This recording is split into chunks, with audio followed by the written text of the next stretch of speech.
I think the other overriding characteristic, having said all of that about the lack of feel in Formula One cars, I think there's still a massive difference. I think there's almost a big line now between field drivers and drivers of the modern Formula One cars who rely primarily on data and changes to the cars in order to get their performance. And I think we saw that more than any other race this year in Hungary, where crosswinds, changing ambient conditions, changing track temperatures, all from a very high base and then coming down, were ceiling rather than base, were characteristic of the day. And every time you went out, the track was different. There was a different grip level, and it was all about adapting to that. And it was interesting, I think, to see in the teams the drivers that I would classify as field drivers more than data-driven drivers,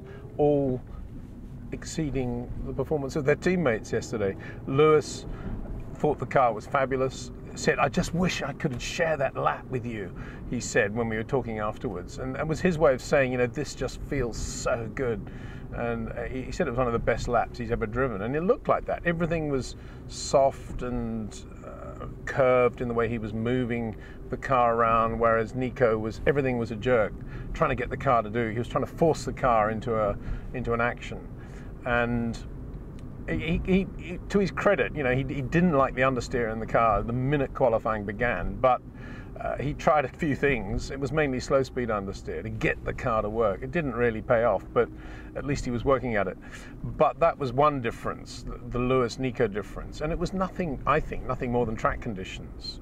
I know Nico was saying there must have been an error made in the aero mapping or something, but I think it was that. And exactly the same difference existed between Max Verstappen, who I would call a field driver because of the way he manipulates the energies through the car to make it look very, very linear and straight line and simple, and Carlos Sainz, who you would possibly, in the old tradition, you would say he's a field driver because he loves oversteer and throwing the car around. Well, in fact, what he's doing is covering everything that's going on with the throttle and just driving with the throttle of the car, which isn't what I would categorize as feel. I would call that as car control and great to watch and brilliant reflexes, but it's not feel of the different dynamics on the car. So there was a big difference there. Max was delighted. Carlos Sainz was unbelievably annoyed. And a similar difference between Daniel Ricciardo and Daniel Kvyat. Daniel loved it, loved the bumps, loved the crosswinds, loved having to get the car to work. Daniel Kvyat was disgusted, said he'd lost all his feel. He'd lost all his reference points, was the phrase he made, which was a really interesting thing, because what is a reference point? As far as I know, the great drivers don't actually use reference points. It's all done on feel, and every turn-in point and every rotation point and every power application point is different every lap, because the car's different every lap for obvious reasons, as is the track. And there was Daniel Kvyat saying he'd lost all his reference points. Interesting, I thought. And so it went on to some extent right down through the field. Nico Hülkenberg got more out of the Force India than Sergio Perez, although I don't think that was a really fair comparison, because Sergio had so many dramas in practice with the first of all with that suspension failure, and secondly with bits falling off the car on Saturday. So that was the interesting side of qualifying, and to me it was all encapsulated by Alex Lynn's drive in the GP2 race, because he's another field driver and done a lot of work with Rob Wilson, and it doesn't hide the fact, unlike a lot of Rob's students, if that's the right word.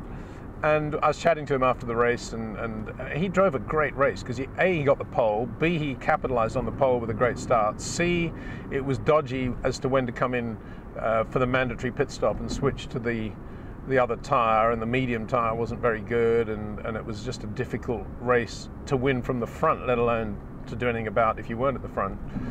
But he did all of that, and he passed Stoffel van Dorn beautifully towards the end of the race, obviously with a lot more grip, but nonetheless he had to go and do it, a bit like Daniel last year in the F1 race. And afterwards we were chatting away, and he said, look, you know, when I look now, I've won here in Hungary, and Hungary was the first overseas race that Alex did. We spoke to him on my YouTube channel just after he did that race, when he was back in Formula Renault. He'd been winning a lot of Renault UK races and came out and did Hungary. It actually didn't go very well. But now it was a different story. And he was looking back, and he had a laugh. He said, when I think of Rob, I just laugh, because A, I had such a great time with him, and B, he's taught me how to drive with feel.